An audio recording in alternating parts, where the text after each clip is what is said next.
So your partner had an affair and they've been caught. And maybe at the beginning, after that initial shock and trauma started to fade, you started to feel some hope that things were going to be better because maybe they were doing the right things, saying the right things. And you thought that this incident, this betrayal, this affair was behind you, and now you could start to heal and move forward. Only then it happens again.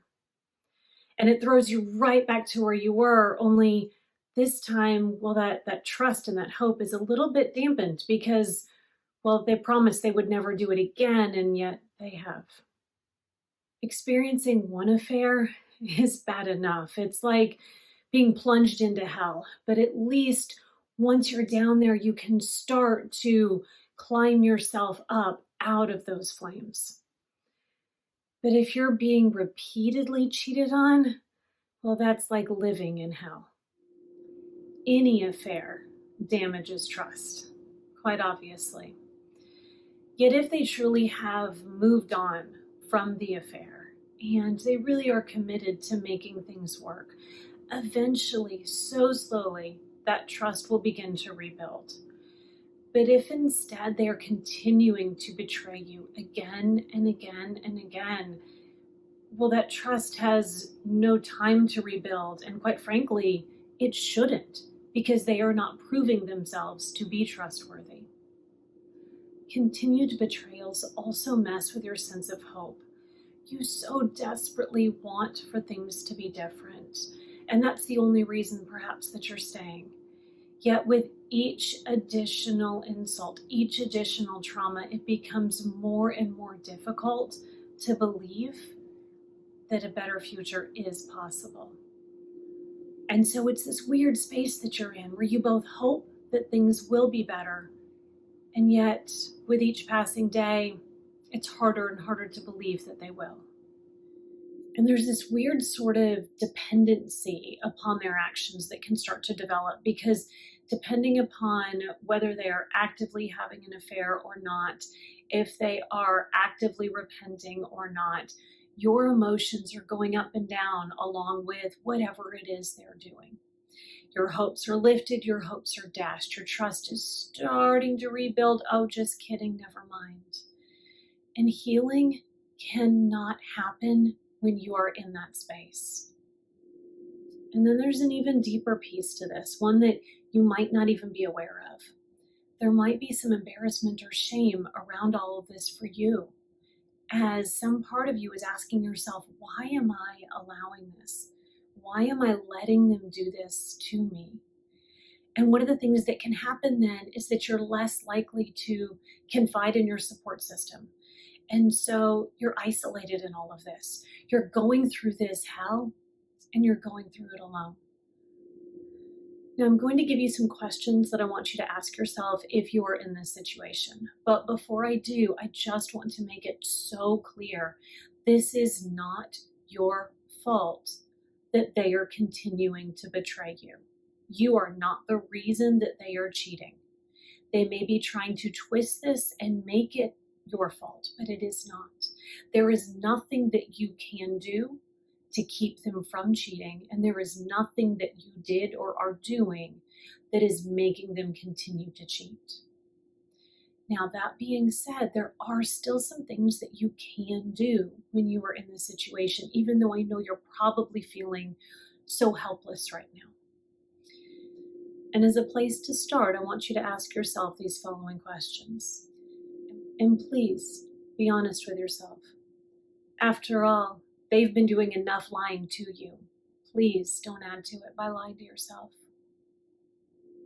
Before you can change things, you have to face them, even when it's hard. The first question that I want you to ask yourself is, am I operating from a fear state? Now, it's completely natural for you to be in that space. After all, there are so many things for you to be afraid of. You're probably afraid that they are going to do this again, or you're afraid that it's never going to end, that this is just going to be the pattern that you're stuck with. And you're probably also afraid of losing them. So it's completely natural right now for you to be afraid. At the same time, when we don't acknowledge that fear, we sometimes can make some really poor decisions out of that fear. So be really clear with yourself. What are you afraid of? And how much of that fear is the unknown? How much of that fear might you be building to be bigger than it is? A lot of times that's the case when we fear losing somebody. Beyond fear, how else is this pattern affecting you? Are you sleeping okay? Are you eating okay? Are you keeping up your connections with your friends and family? What is this doing to you? Take the time to really think about all of the impacts that this has on you. And then the next question for you to ask yourself is this trade off worth it?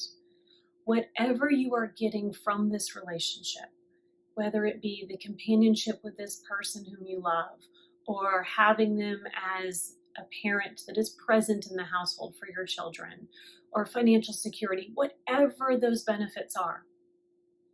Now that you've really taken the time to look at how it's affecting you, is this trade-off worth it?